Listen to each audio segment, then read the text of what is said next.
Massive win for college football here. Oklahoma, Texas, the Red River Shootout, as it is still known in this neighborhood, is not moving to Jerry World, as had been feared on programs like this one. They have announced, joint announcement here, OU and Texas joining arms on Twitter yesterday.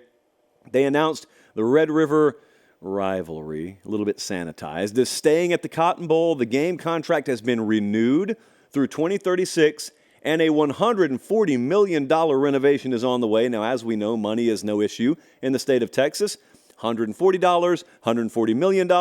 The important thing is yours truly and anyone else blessed enough to be at this game. You can ride a Ferris wheel. You can deep fry your cell phone if you want to and try and eat it, and you can go watch, for my money, the best rivalry game environment in college football, and then go right back out to the fair afterwards, and it's like 3:30 in the afternoon. You can get sunburnt to the point bordering on sun poisoning. You can win a little turkey head like I did there. Colin, I didn't know you had this B-roll, but now this is very nostalgic. Look at the flip-a-chick. That's no joke, guys. If you're listening on podcast, just picture a catapult and a sledgehammer and a rubber chicken, and there's this little pot spinning around. And it's not that you win the foam chicken head. The foam chicken head in and of itself didn't mean much to me. It's the pride that goes along with being able to say you won it. You know, it's kind of like bowl games these days. Guys fight all season to be able to make a bowl game, only to opt out of the bowl game. Making a bowl game was their motivation. Then they opt out of it. The bowl game is the Texas State Fair version of the foam chicken head. It's winning it that matters. It's a point of pride. And then your black T-shirt's covered in funnel cake. And my point is, none of this is possible across town at Jerry World. And cooler heads, smarter heads prevailed. And now we get to watch this thing for at least, another decade and a half or so, where it's been played since the 1930s. Front Office Sports detailed some of the particulars here. That $140 million in renovations, I was worried that they were just going to basically tear the place down and start from scratch. Nope, we're just going to widen the concourses. Check. Escalators. Okay. Little bit fancy for my taste. A little managerial, if you will, but still, check. Concessions, always a good thing to upgrade those. Restrooms, I love a good trough, but if you guys need the privacy of an individual urinal, ladies, you don't have to worry about this, then I'm all good with that, as long as we're keeping it in that building. You know what? I don't even need you to bring exterminators in and get rid of the chronic locust infestation problem that we have out there, because I think it's part of the charm. When you have the press corrals on the sideline, I think I told this story, but I'll tell it once more. Got the little foam-looking press corrals on the sideline, and they have advertisement on them. Players sometimes get tackled into them. They're there all game.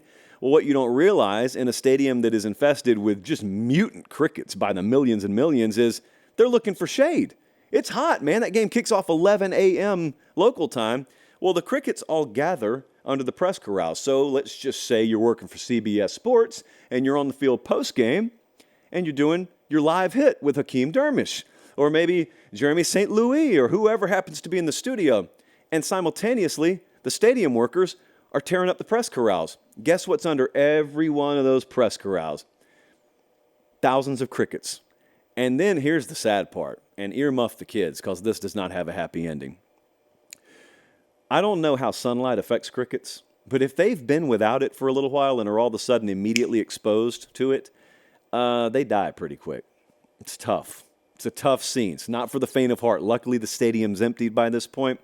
But I'm talking to you about things that would turn pro sports fans off in a nanosecond because they've been too coddled, unless you've been a Raiders fan. And even now, you guys moved to a new city and got a new stadium. Not for us, though. No, not for us.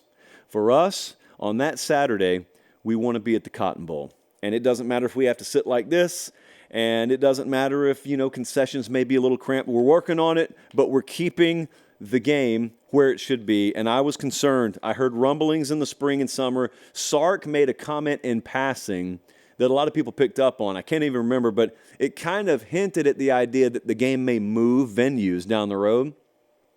And how could you blame anyone for being concerned about this? Literally every other aspect of this game is being corporatized. You know what we are?